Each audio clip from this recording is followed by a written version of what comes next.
صرف حضرت امام حسن علیہ السلام کے معجزات. یہ کس طریقے سے بچپن کے زمانے میں جب آپ مدینے کی گلیوں میں گویا کبھی کبھی کھیلتے تھے، جو بچپن کا تقاضا ہوتا ہے، اس زمانے میں بھی کھیل ظاہر اس عمر کا تقاضا ہے، لیکن اس کھیل میں جو صفات کا اظہار ہوتا تھا، جو خدا داد کمالات کا اظہار ہوتا تھا، جن کرامات اور معجزات کا اظہار ہوتا تھا، اسے اصحاب پیغمبر دیکھتے تھے اور آ کر ایک دوسرے سے نقل کرتے تھے، اور کبھی کبھی خود پیغمبر اکرم صلی اللہ علیہ وآلہ وسلم سے آ کر بیان کرتے تھے حیرت کے ساتھ، استعجاب کے ساتھ، اور حضور فرماتے تھے کہ کیا میرے بیٹے کی اس کرامت کو دیکھ کر تمہیں حیرت ہوتی ہے؟ مثلا اس وقت مجھے یاد آ رہی ہے ایک روایت کا ایک جز یاد آ رہا ہے کہ حضور کے ایک جلیل القدر صحابی آئے اور انہوں نے کہا کہ یا رسول اللہ، آج میں نے ایک عجیب و غریب چیز دیکھی. کہا کیا دیکھا؟ کہا حسن کھیل رہے تھے اور ایک شخص آیا جو بہت پیاسا تھا، اس نے پانی طلب کیا. حسن نے ایک پتھر کا ٹکڑا اٹھایا اور اس طرح نچوڑا جیسے کوئی نرم چیز ہو، اور صاف اور شفاف اور شیریں پانی اس کو دے دیا کہ لو پی لو. پتھر سے پانی نکال کر پیش کر دینا حسن کے بچپن کا کھیل ہے. حضور مسکرائے، کہا تمہیں حیرت ہوتی ہے؟ فرمایا کہ میرے بیٹے، کیا جملہ، کہ میرے بیٹے کے اس کمال کو دیکھ کے تمہیں حیرت ہوتی ہے؟ خدا کی قسم، اللہ نے اس کائنات کی ہر چیز کو ان کی اطاعت کا حکم دیا ہے. آپ پر رشک آتا ہے ہمیں اور دل سے دعائیں نکلتی ہیں. آپ یہ فضائل سنتے ہیں، خوش ہوتے ہیں، وجد کرتے ہیں. ایک دنیا ہے جو آج بھی انگاروں پہ لوٹتی ہے، اس کی سمجھ میں نہیں آتی کہ یہ کیا کہہ رہے ہیں، یہ ممکن کیسے ہے، یہ کیا کہہ رہے ہیں، یہ غلو کر رہے ہیں، یہ شرک کر رہے ہیں، یہ بدعت کر رہے ہیں. نہ یہ بدعت ہے، نہ غلو ہے، نہ شرک، یہ ان کی معمولی فضیلتیں ہیں.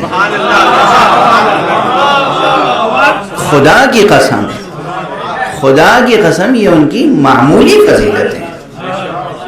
آپ اسے کمال سمجھتے ہیں، یعنی گویا اس سے امامت ثابت ہوگی، اس سے امامت ثابت ہوگی.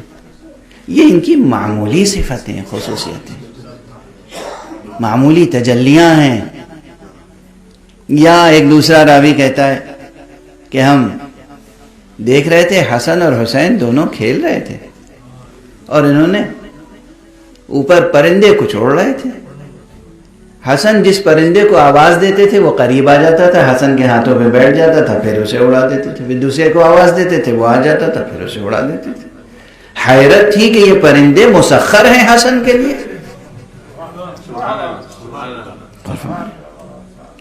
یہ اڑتے ہوئے پرندے مسخر ہیں، یہ حیرت نہ کرو، یہ اس ابراہیم کی ذریت میں ہیں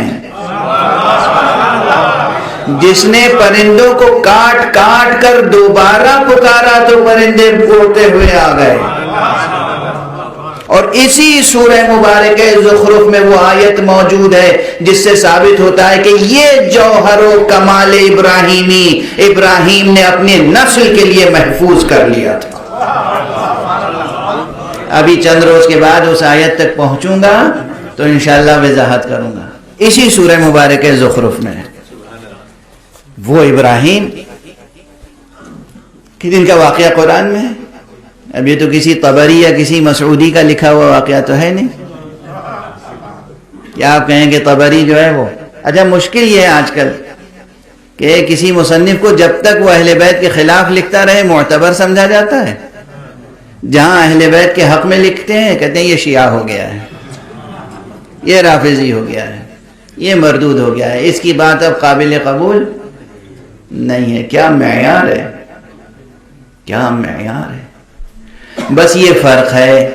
ٹھیک ہے آپ یہ معیار بنا کے رکھیے، خدا کیا معیار یہ ہے کہ جو ان کو دوست رکھتا ہے اسے وہ قبول کرتا ہے. آپ کیا معیار یہ ہے کہ جو انہیں دوست رکھتا ہے آپ اسے رد کر دیتے ہیں. خدا کا معیار یہ ہے کہ جو انہیں دوست رکھتا ہے خدا اسے قبول فرماتا ہے. قل لا اسألكم علیہ اجرا الا المودۃ فی القربى. خدا کے یہاں تو اعمال بھی ہمارے قبول ہوں گے تو ان کی ولا اور ان کی محبت کے صدقے میں. جناب امام حسن مجتبی علیہ السلام کے بچپن کے یہ چند بے شمار معجزات میں سے میں دو کی طرف اشارہ کیا میں نے. جوانی میں آپ کی شجاعت اور آپ کا علم. تاریخ اٹھا کے دیکھیں کہ کن کن مواقع پہ آپ کے علمی کمالات ظاہر ہوئے. جوانی سے پہلے بچپن ہی کے مرحلے میں رہیے. ایک نفیس اور شریف و عظیم روایت ہے, یاد آ گئی. امام حسن کا سن 2 برس یا 3 برس کا ہے, اور ایک اعرابی آتا ہے رسول اللہ صلی اللہ علیہ وآلہ وسلم سے سوالات کرنے.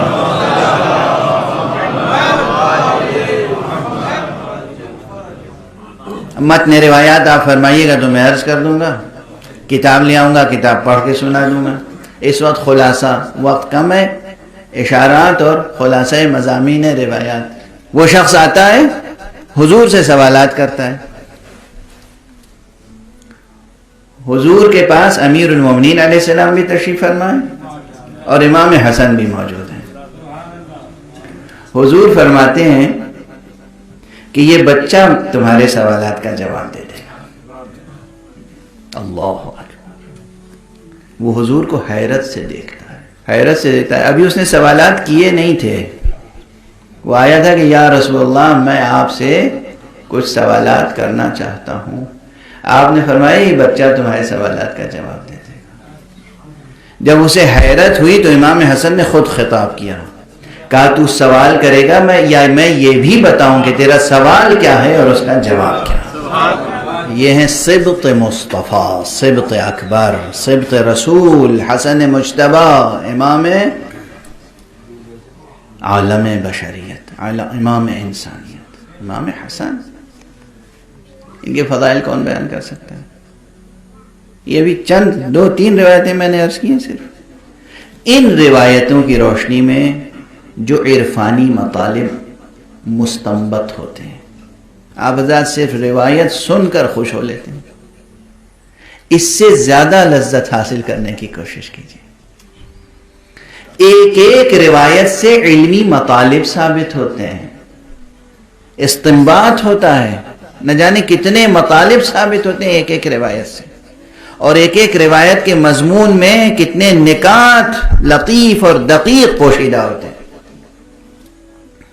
معارف کے باب میں بھی اور سیرت کے باب میں, اور پھر ان کے اقوال و ارشادات سے جو احکام مستنبط ہوتے ہیں وہ اپنی جگہ. آخری جملہ عرض کر کے دعا کروں. حضرت امام حسن علیہ السلام کی علم کی منزلت آپ نے اس ایک روایت میں سامنے آئی. شجاعت, جو حیثیت پیغمبر کے زمانے میں شجاعت میں علی کی تھی, وہ حیثیت علی کے زمانے میں شجاعت میں حسن کی تھی. تاریخ ہے, تاریخ, شاعری نہیں کر رہا ہوں. چاہے وہ جنگ جمل ہو یا جنگ صفین, بے پناہ شجاعت امام حسن نے دکھائی ہے. تاریخ میں واقعات موجود ہیں. اور امام حسن کی شجاعت وہ ہے کہ جس کی شجاعت تک, جس حد تک امیر المومنین علیہ السلام ہی کے دوسرے فرزند یعنی حضرت محمد حنفیہ نہیں پہنچ سکے. علی کے بیٹے ہیں مگر امام حسن کی شجاعت تک نہیں پہنچ سکے. اور جناب امیر المومنین علیہ السلام نے پھر اپنے اس بیٹے کو دیکھ کے کہا, کیا تواضع ہے, کیا انکسار ہے, کیا خضوع ہے, کیا خشوع ہے, کیا فروتنی ہے, کیا اللہ کی بندگی کا انداز ہے, کیا احترام مصطفیٰ ہے. فرماتے ہیں کہ دیکھو تم میرے بیٹے ہو حسن پیغمبر کے فرزند ہیں.